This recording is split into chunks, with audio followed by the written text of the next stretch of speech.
Ito, ang pinakauli, ito yung may time na napunpun na. Si Mama. Okay? Dahil sabi si Mama naman, kasama naman natin sa gawain niya. Tsaka, kung anong meron siya, pinibigay niya sa Panginoon. Pag kumita siya ng malaki, nagkatay siya ng malaki. Iyan ang inilalagay ko dyan lahat.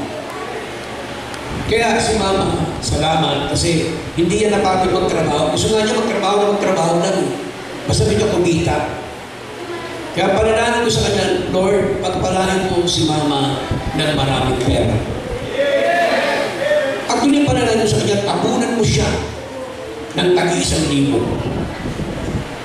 Kasi alam ko itutulong niya sa gawain niya. Alam ko yan, darating ang panahon na lalong pagpapalain siya ng Panginoon pinagkaw sa kaya.